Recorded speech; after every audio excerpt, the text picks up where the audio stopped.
ദിവസങ്ങൾക്ക് മുൻപ് ബഹുമാനപ്പെട്ട കോടതി ഉപാധികളോട് കൂടി ജാമ്യം അനുവദിച്ചുകൊണ്ട് പുറത്തുവന്ന ബിജെപി നേതാവ് PC ജോർജ് അതേ രീതിയിലുള്ള വർഗീയ പരാമർശം വീണ്ടും കഴിഞ്ഞ ദിവസം നടത്തിയിരിക്കുകയാണ്. ഇത് കൃത്യമായും കോടതിയെയും നിയമവ്യവസ്ഥയെ വെല്ലുവിളിക്കുന്ന തരത്തിലുള്ള ഒരു പ്രവൃത്തിയാണ് വീണ്ടും അദ്ദേഹത്തിന്റെ ഭാഗത്തു നിന്നും ഉണ്ടായിട്ടുള്ളത്. ഇവിടുത്തെ ഭരണ സംവിധാനങ്ങൾ, നിയമവ്യവസ്ഥകൾ അദ്ദേഹത്തിന് വളം വെച്ചു കൊടുക്കുന്നതിന്റെ വീണ്ടും ഒരു ഉദാഹരണം കൂടിയാണ് അദ്ദേഹം ഇങ്ങനെ നടത്തിയിട്ടുള്ള പരാമർശം.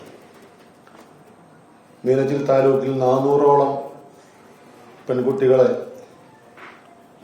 ലവ് ജിഹാദിലൂടെ കൊണ്ടുപോയിട്ടുണ്ട് എന്നുള്ള ആംഗിളിലാണ് അദ്ദേഹത്തിന്റെ പ്രസംഗവും പ്രസ്താവനയും വന്നിട്ടുള്ളത്. യാതൊരുവിധ അടിസ്ഥാനവുമില്ലാത്ത, അല്ലെങ്കിൽ അന്വേഷണ ഏജൻസികളും കോടതികളും അങ്ങനെയൊരു ലവ് ജിഹാദ് രാജ്യത്ത് നിലനിൽക്കുന്നില്ല എന്ന് കൃത്യമായി അടിവരയിട്ട് പറഞ്ഞിട്ടും വീണ്ടും അത്തരത്തിലുള്ള പ്രസ്താവനകൾ നടത്തിക്കൊണ്ട് നാട്ടിൽ കലാപാഹ്വാനങ്ങൾ സൃഷ്ടിച്ചുകൊണ്ട് വർഗീയ ധ്രുവീകരണം സൃഷ്ടിക്കാനാണ് അദ്ദേഹം ശ്രമിച്ചുകൊണ്ടിരിക്കുന്നത്. ഞങ്ങൾക്ക് പറയുവാനുള്ളത്, അദ്ദേഹത്തിന് നിയമപരമായി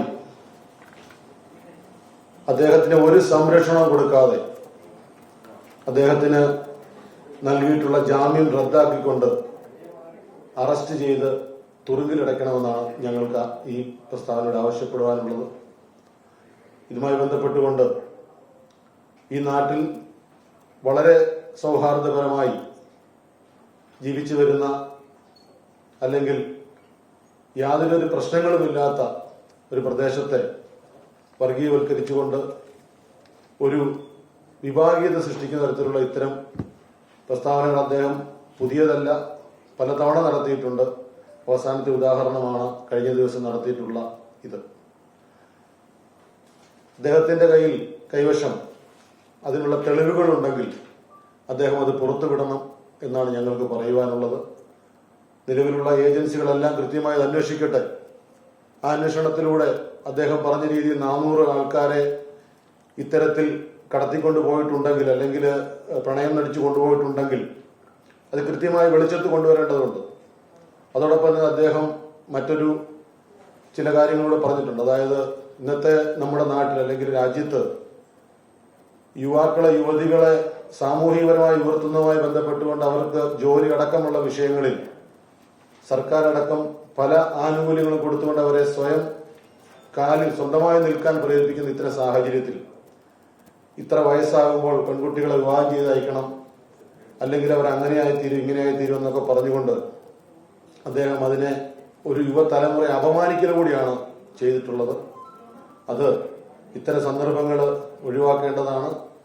അദ്ദേഹത്തെ പോലുള്ള ആൾക്കാരെ ഇത്തരം വേദികൾ കൊടുത്തുകൊണ്ട് വീണ്ടും വീണ്ടും വർഗീയ പരാമർശങ്ങൾക്ക് ഉതകുന്ന തരത്തിലുള്ള അവസരങ്ങൾ കൊടുക്കാതിരിക്കുക എന്നുള്ളതാണ് ഈ നാട്ടിലെ നല്ലവരായ സമുദായ സ്നേഹികളോടും ജനാധിപത്യ വിശ്വാസികളോടും ഞങ്ങൾക്ക് പറയുവാനുള്ളത്. ഞങ്ങളുടെ ആവശ്യം അദ്ദേഹത്തിന്റെ ജാമ്യം റദ്ദ് ചെയ്തുകൊണ്ട്, അറസ്റ്റ് ചെയ്തുകൊണ്ട് ജയിലിൽ അടയ്ക്കണമെന്നുള്ളതാണ് ഞങ്ങളുടെ ഈ വാർത്താ സമ്മേളനത്തിലൂടെ ഞങ്ങൾ ആവശ്യപ്പെടുന്നത്.